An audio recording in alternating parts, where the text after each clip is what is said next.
Hey peoples, welcome back to another video on the channel. Today's obviously not a gaming video, as you can see, but today is kind of like me chatting to the viewers and whatnot. I'm gonna be talking about my top 10 favorite animes with some honorable mentions. And honorable mentions could have been in the top 10, but the top 10 are just that elite for me. And y'all saw the new intro? Y'all messing with it? I kind of like it. The thing is the clips I put in the intro, I don't take videos, guys. So that's why it's just randomness. So eventually I'll take more videos. Might even do vlogs, who knows. But anyways, back to the main topic. The first honorable mention is Full Metal Alchemist Brotherhood. Now, I don't know if this is generic, but Brotherhood is just I love the writing of everything. I love the art, the writing, how the emotional, like they really get you invested emotionally. Then the fight scenes. Okay, the last fight scene between Edward and was it Father? I don't remember the name. It was kind of like, huh?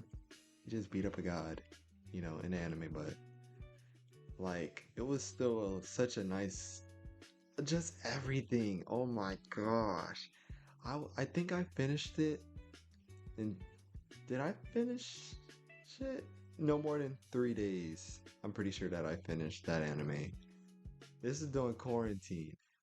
Quarantine, I was not leaving my room. Quarantine alone, I think I finished 50, about 50, between 40 and 50 animes. So that was a shut-in time. Oh my gosh, quarantine was a time. That can be taken badly or in a good way, whatever. But all in all, Full Metal Alchemist Brotherhood definitely has a place in my heart because it I was already really invested in animes, but like that's one of the animes that kind of inspired me to broaden my mind when it came to animes, like going to different genres and everything. And obviously, it still is shown in a way, I'm pretty sure, but still, it was different. To me, it was different than your regular shonen. It was. And my next honorable mention, it would be Watamote. Not too many people knows about this. I think lots of people are just shonen anime watchers or things of that sort. But this is one of my first comedy animes. Like the main character, she's hilarious. Some of the things are kind of sad, I'm not gonna lie. It's funny on a like surface level, but actually thinking about certain things, it's like, dang, there's actually people who think like this. And some of her thoughts were ever so slightly relatable. I forgot everything, I'll be honest, I definitely forgot everything. But it was definitely a very hilarious anime.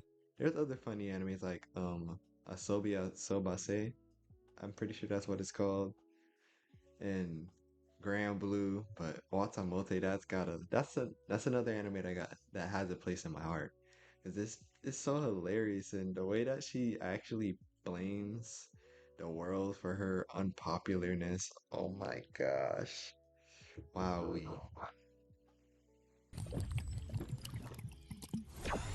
Side note, I love coffee a lot. On to the next honorable mention, which is Konosuba.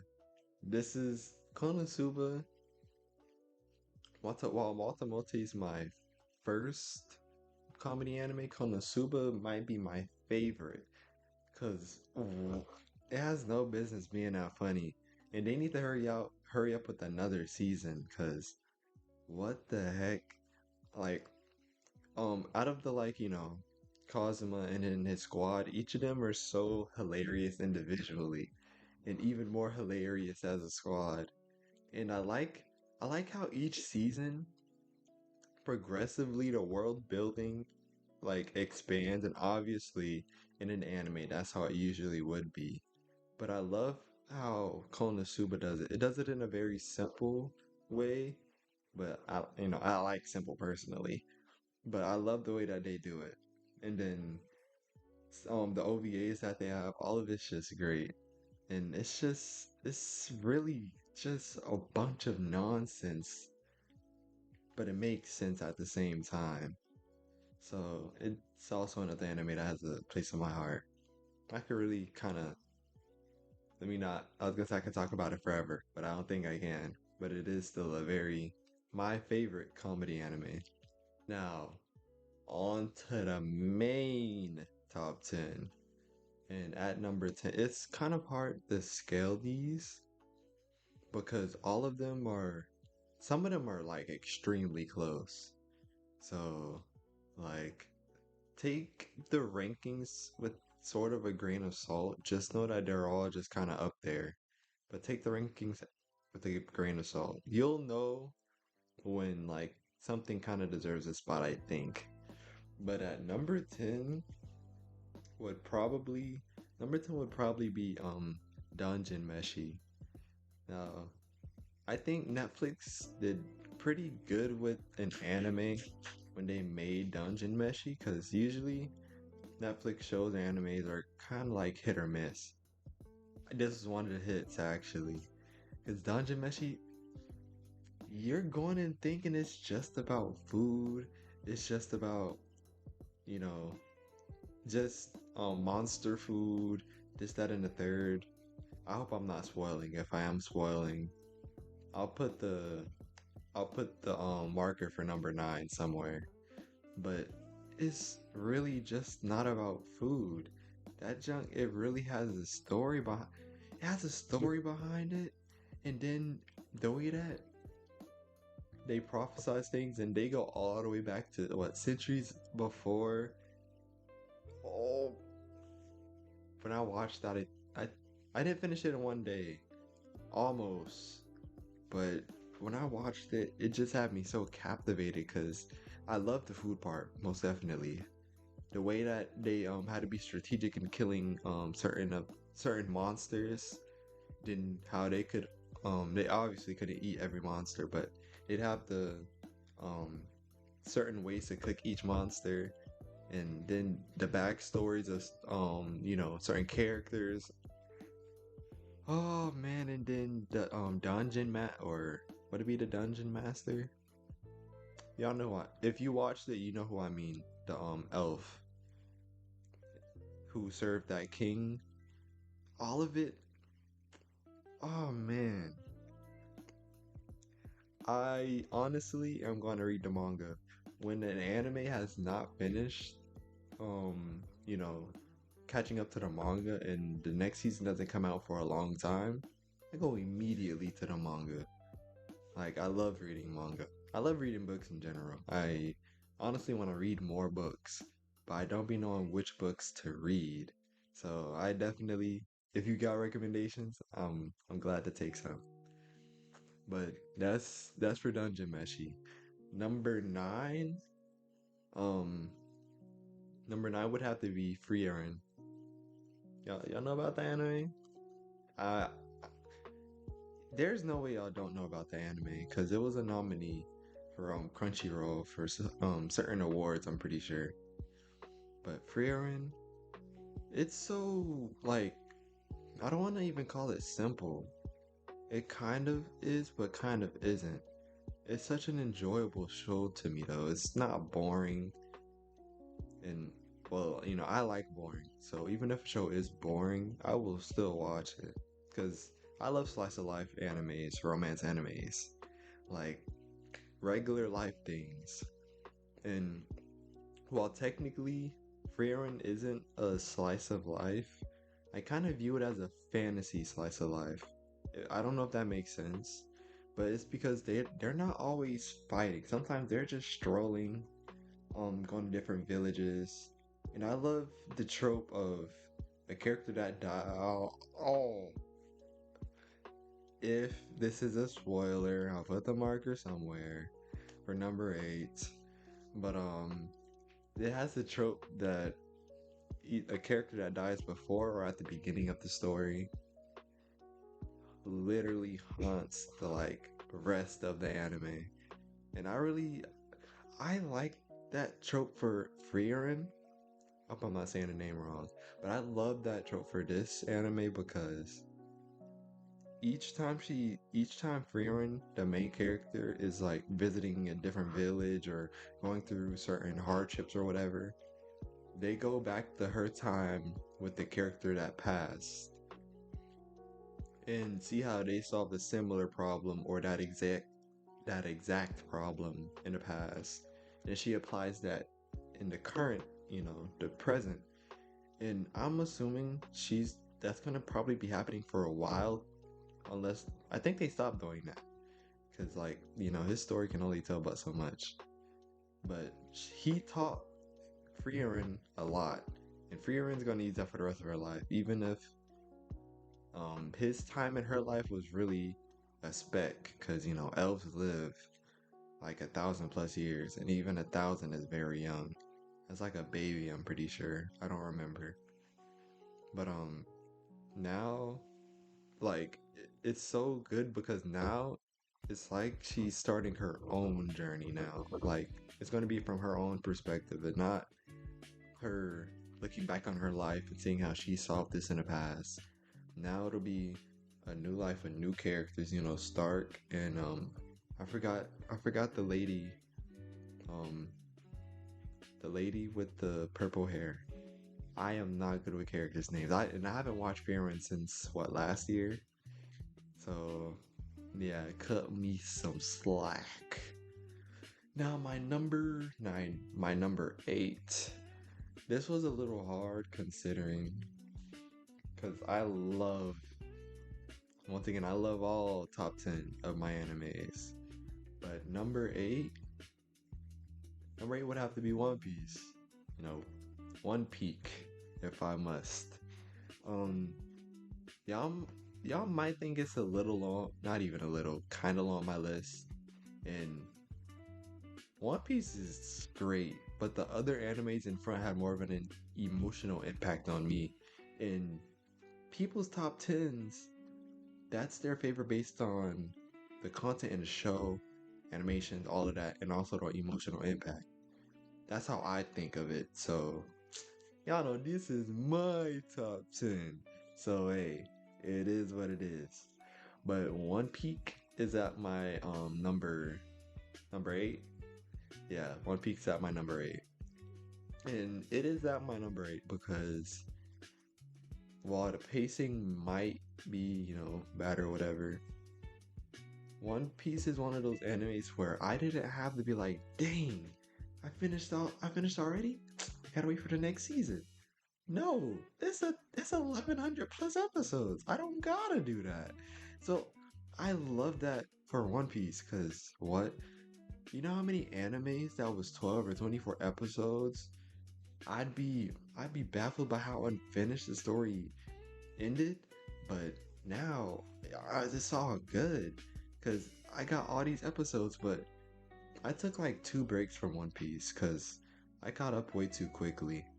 I think I got my AirPod in still. Wow, but I think in quarantine once again during quarantine, this might sound crazy, but in no more than a month, I'm pretty sure I caught up to episode 900 or 1,000. Like it was 3 or 4 weeks. Like literally, I had that website's taken out now, so I can say it out loud now. Um, I had I watched it on a Great Helping website. They took it down now, so my heart hurts for it still. It was just literally there. I'm not gonna say in the background because I paid attention to every episode. It would just be on the TV. It's quarantine, so I was not leaving my room much. But it was on the TV, and I'm just watching it like this, watching it. And if I need to go shower, brush my teeth, or eat, or whatever, or cook some food, pause, do whatever, come back to my room. Even during it sounds crazy, even during class. And I still got passing grades, so I don't feel like it matters much. But yeah, even during class, One Piece, One Piece, One Piece. And now let me talk about the contents. I love how um over time the quality of the show definitely got better. Like, okay, look at episode one. Then look at um I guess Whole Cake Island. There's such a difference. Though earlier One Piece pre-time skip was it had such a unique feel to it. I like that I was gonna say the graphics, the animation. I like that it was not that good. It sounds kind of weird, but when it wasn't that good, that's when it was so everything just was enhanced. Like it's still enhanced, but I don't know, man. I can't even explain it because pre-time skip just had a certain feel to it. Now, post-time skip. Wano, oh my. I'll be honest. Um, okay. Y'all probably gonna get on my head. I was not a big fan of the Katakuri versus Luffy fight.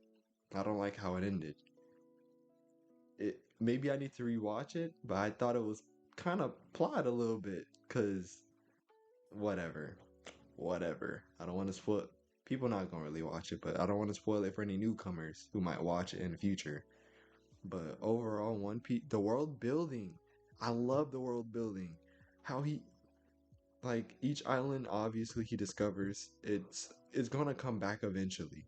It's gonna be told again, and then I love how things from that's airing now, things from the earlier episodes, like episode 1 through 100 or whatever, can be brought to relate to the now of One Piece. I love how you can do that 1,000 episodes in between. Oh, I'll always love One Piece. I'll be honest if I think certain things are plot or whatever. And number seven. Um, this was a little hard ever so slightly because like this was kind of close. I'm not gonna lie. That's what I'm gonna say. It was kind of close between I think One Piece and Dragon Ball. Cause and I said it. Number seven is Dragon Ball. It was kind of hard to do, differentiate and like where to put One Piece and Dragon Ball. But Dragon Ball definitely, like Dragon Ball in general, had more of an emotional impact on me because it inspired me, motivated me, um, opened my mindset to things. Like it's done a lot. Like when I was just sitting in bed, doing whatever, that junk kind of motivated me to like, bro, get up, exercise, yo, get fit. It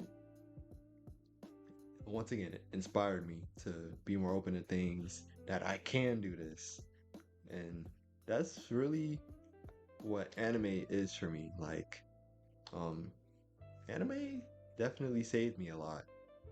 Like when I say save me, like really in the dumps, just doing whatever, just drifting. But anime kind of just helped me realize, bro, nobody's gonna really give you a purpose. Or that's really Dragon Ball is one of them animes that was like nobody's gonna give you a purpose. You kinda gotta make it yourself.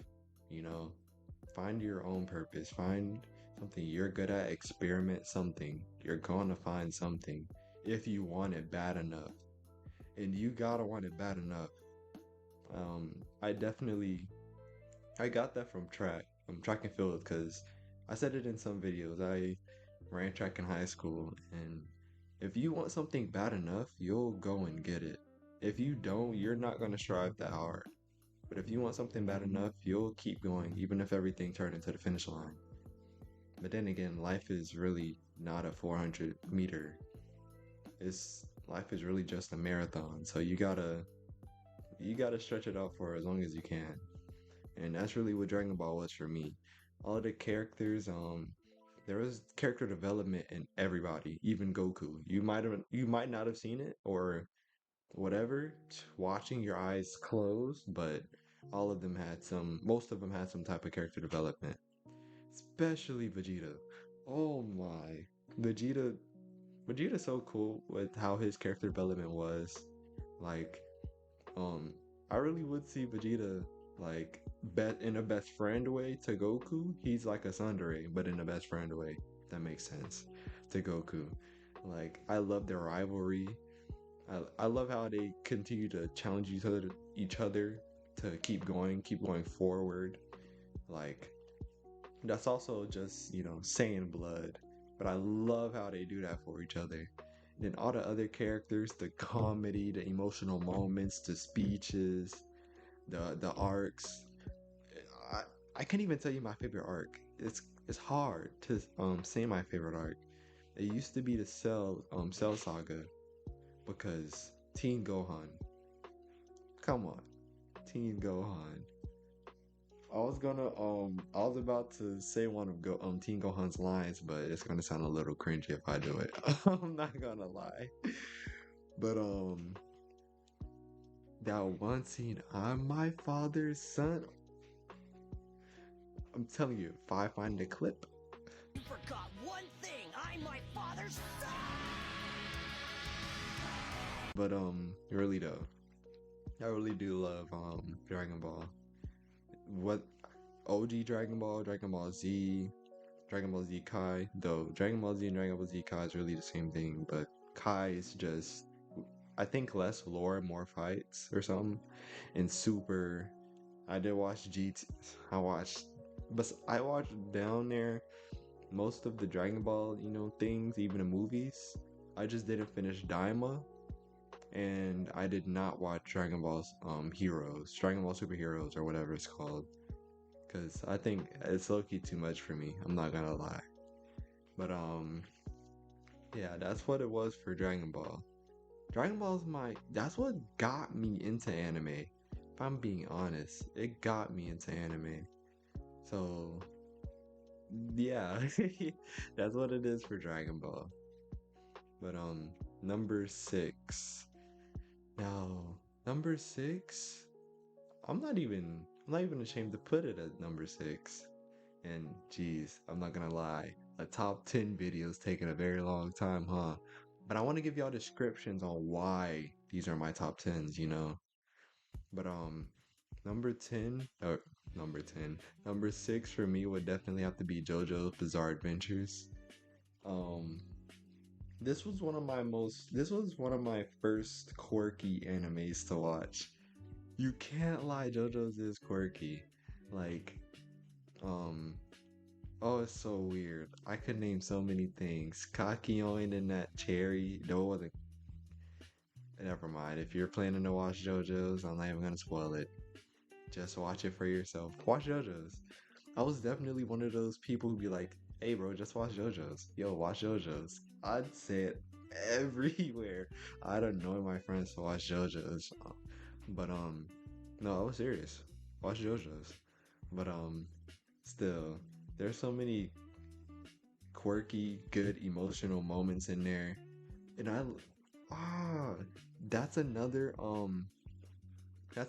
one where I might just read the manga because I didn't watch Stone Ocean yet. I want to and I need to.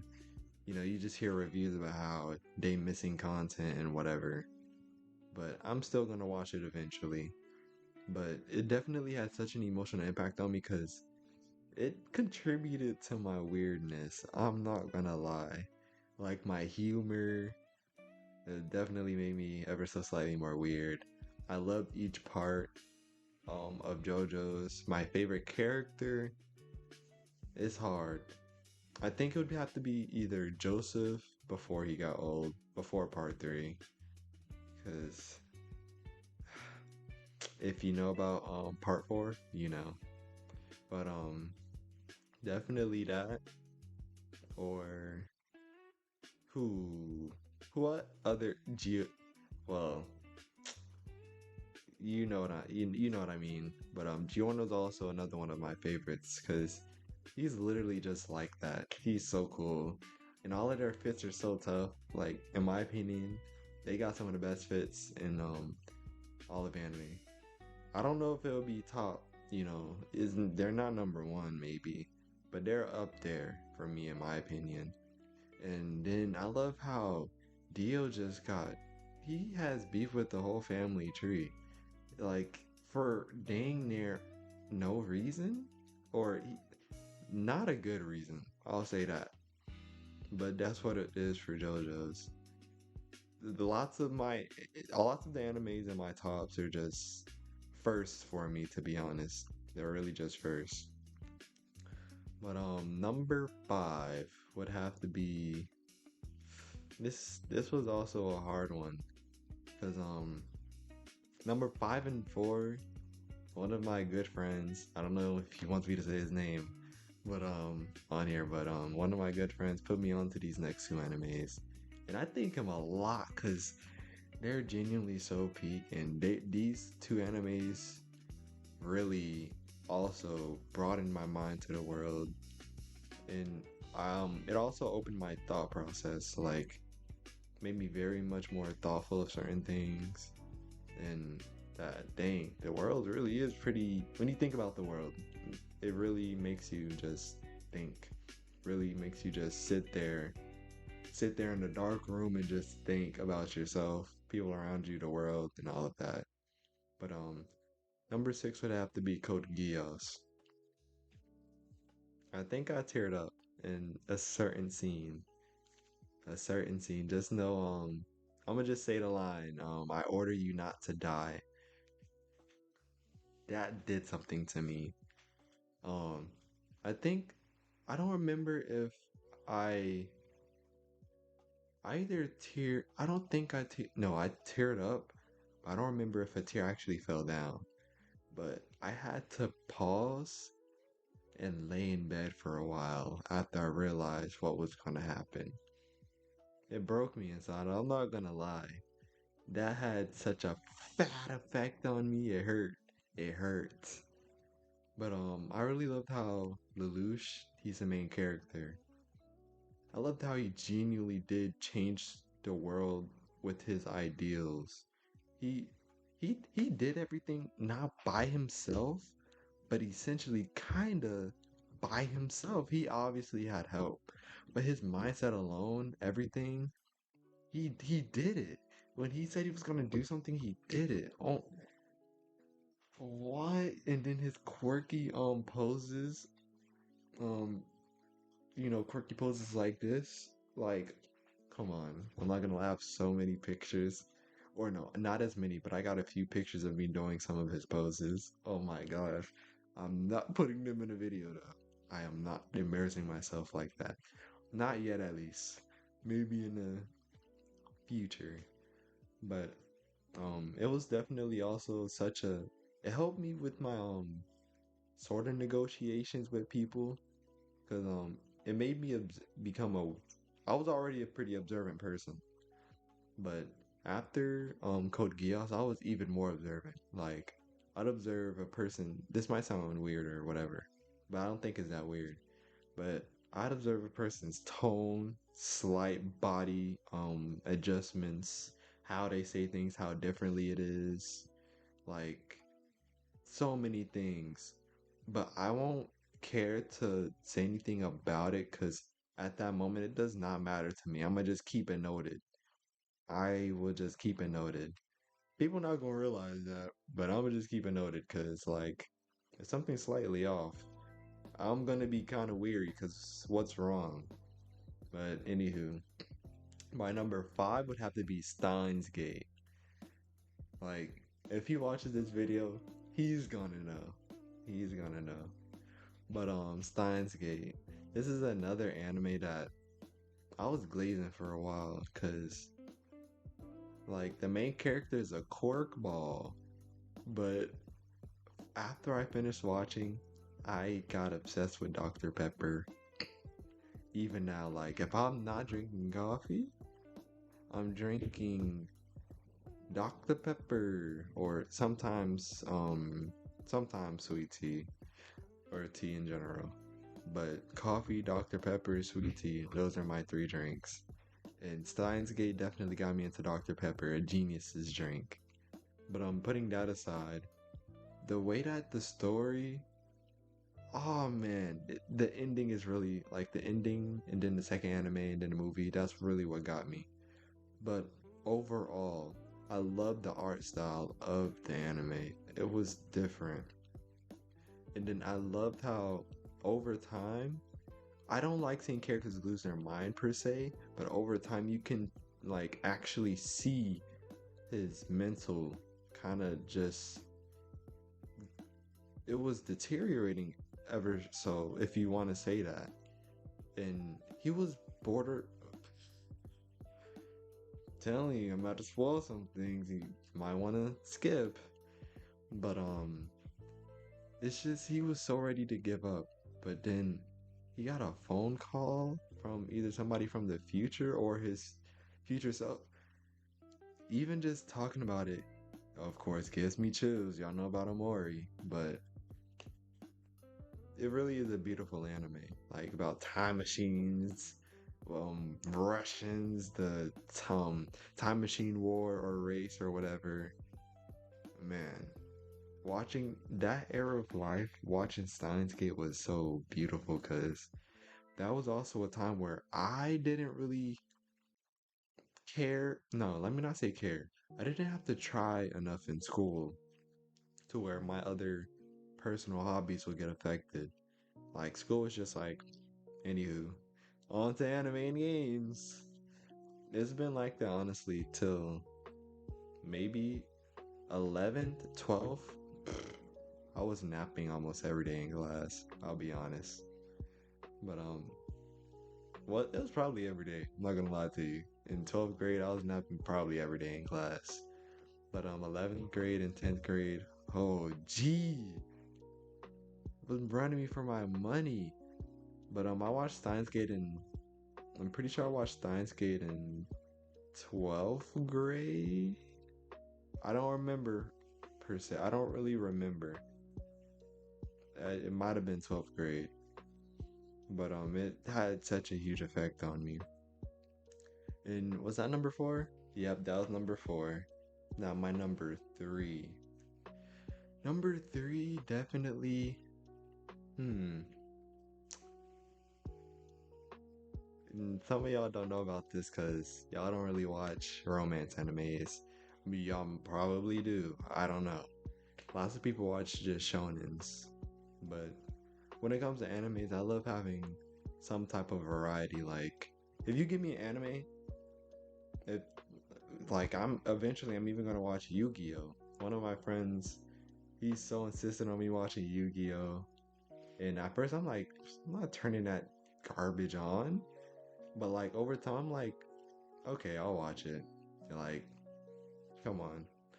Um, I definitely do. When it comes to animes, I love having variety. Video games, I'll be honest. If I don't like a video game, but animes, yes, yes, I love animes. I'm not gonna lie. The thing about it, video games came before anime for me. So when it comes to video games, I'm only going to play what I like. Like that's how it's always been. But animes, I have low standards for animes. So I'll watch almost anything when it comes to animes. If it's like interesting enough or if the plot is decent, the, the art style or whatever, it could be mediocre, decent, maybe a little lower. It doesn't have to be oh so great. Just as long as the characters are bearable, plot is decent, I'll watch it. Very low standards for animes. But my third is Love, Chunibyo, and Other Delusions. It's not my first romance anime. It's not my favorite, but it definitely um had something to do with my development in romance animes because it wasn't my first, but it was one of my first, and it opened my horizons to other romance animes. And It also um helped with my view on love and relationships, you could say, because okay, the characters or the main character, main male character and the main female or lady character, they have a very quirky relationship, and they both don't mind it. At It's a lot going on, so just watch it. But it's a lot going on, and at first it starts off with them. She's the quirky one, but he used to be quirky, but he became normal. He wants to be normal, but they just sell like that, and that was just regular life. And then people had a problem. Her people per se had a problem with her quirkiness. They wanted that to change, and he changed her, but then he wanted the quirkiness in her back.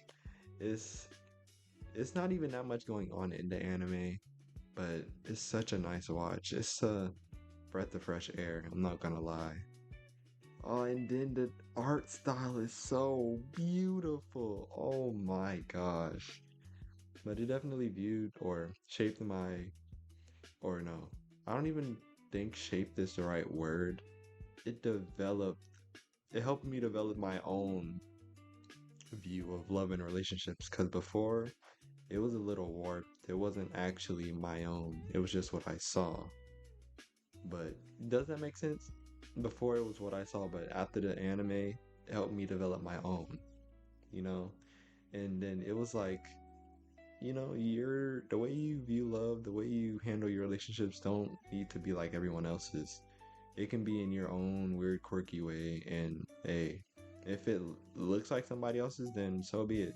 But if it doesn't, that don't matter, because at least you're giving your all. Now, and then the comedy's hilarious. Oh man, because they got 2 seasons in a movie, all just chef's kiss. Now, my number two, Neon Genesis Evangelion. Peak. I don't have anything else to say. Number one, let me stop. But number two, Evangelion. I could now this anime, I could talk about forever. Whether it be the psychological part of it, how I relate to it, how oh my gosh. Um this anime broke me down and built me up. Like, no jokes, all jokes aside. Um I don't even know where to start. I don't even know where to start. Um okay, obviously it's a mecha anime. This boy, man, I'm never gonna tell you, just watch it, man. Just watch it. But it's definitely broke me down in a way of, oh, like how the anime ends and how Whew. Hold on, let me gather myself. But in a way, it broke me down in a way where I relate to the main character in some ways. Not every way. Not every way. Trust me, not every way. But in some ways definitely. Because at one point he was like it's that one speech. I don't even think I want to call it a speech. Like, the part where it's like later in the show. He's just talking about how if I don't have an identifier, then who am I? What am I?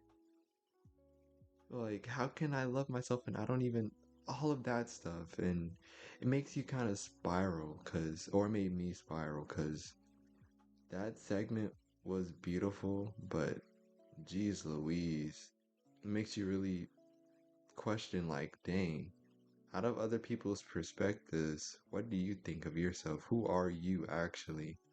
Because nobody really, okay, this sounds kind of like too in there, but nobody really be knowing the full you but you. Like, you'll have your most natural reactions with yourself. Like, even your friends or whatever, family, you're never gonna tell them truthful thoughts. You're always going to keep that close to your mind or chest or whatever. And then the characters, how each of the characters, whether it be the three children or their commander, I guess, not the main character's dad. I forgot what Major. I'm gonna just call her Major. But their Major, Misato. Each of them have their own problems psychologically, like, and then within themselves. Each of them are pretty, insecure, and it's not even fully their fault. It's not exactly their fault. It's just the way they act on it, which might be their fault. And it's such a beautiful anime. The OG anime and the remake. And oh, I didn't even get started on the openings. The opening for Neon Genesis Evangelion, that was on repeat. That was on repeat.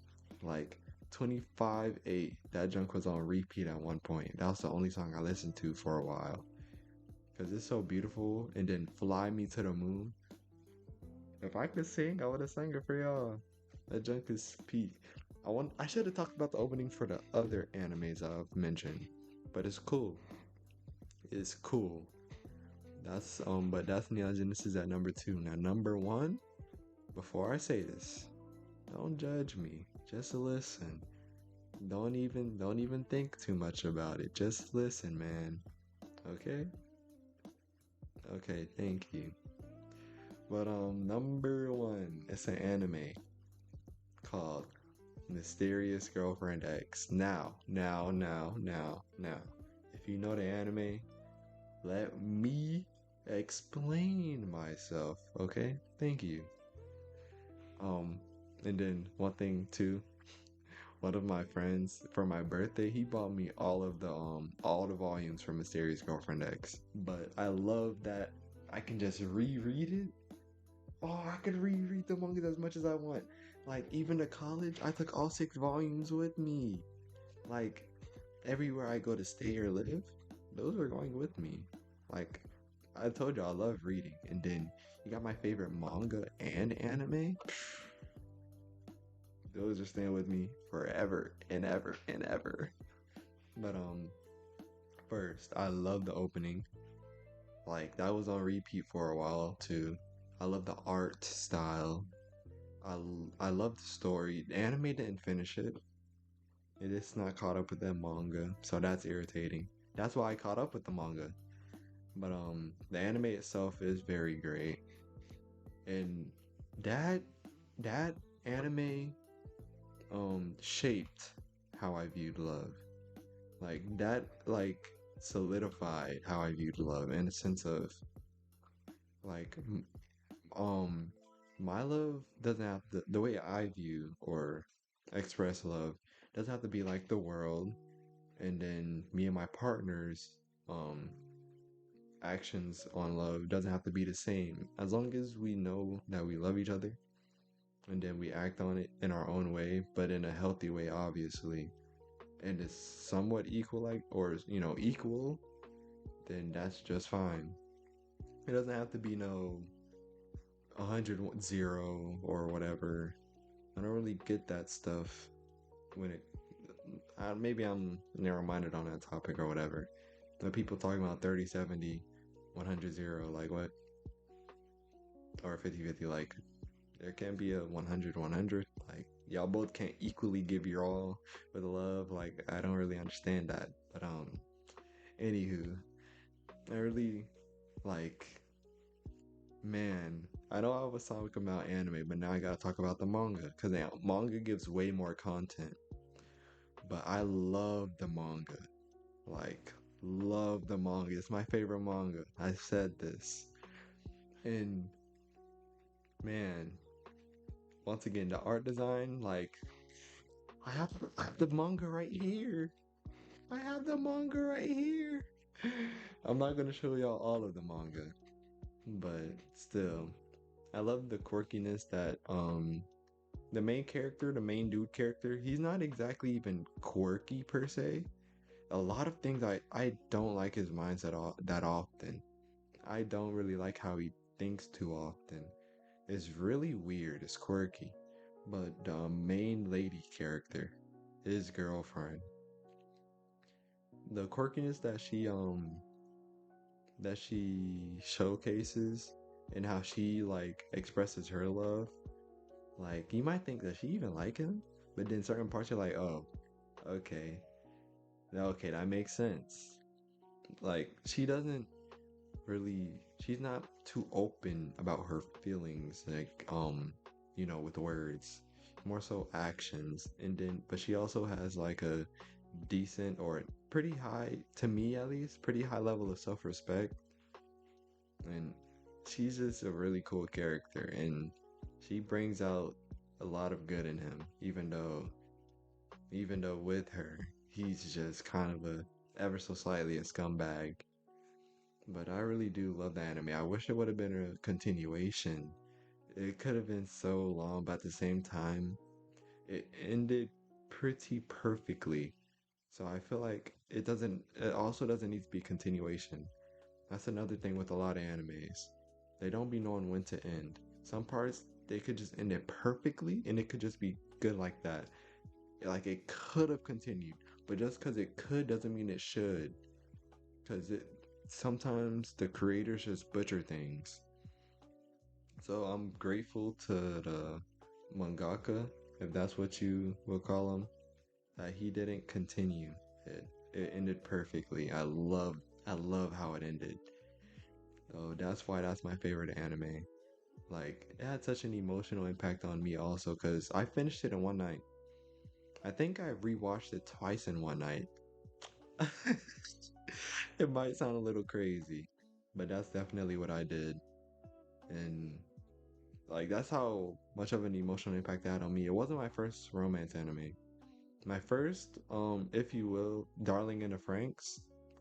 It was a pretty nice watch. The ending was like, bruh. But I like Darling in the Franxx. If that's not, that's considered a romance anime. Gotta be. But this is my favorite. It will always be my favorite. Nothing else is coming close when it comes to favorite animes or mangas. But that is all for my video today, chat. I would like to do a top 10 manga, but I don't know. That's kind of iffy. That's kind of iffy. Even me making a top 10 anime video was kind of iffy. But, sometimes I don't always want to play video games. I do want to chat with y'all, tell y'all certain things about myself, you know. This is kind of my way of becoming more comfortable on the camera. Because, this stuff is still pretty new to me. I got like, what, 10, a little over 10 videos out, but it's still, I'm still trying to get the groove. But, yeah, I really hope you did enjoy my video, or I hope you enjoyed the video today, guys. And I hope you subscribe and like, and I hope you stick around. Peace, peace.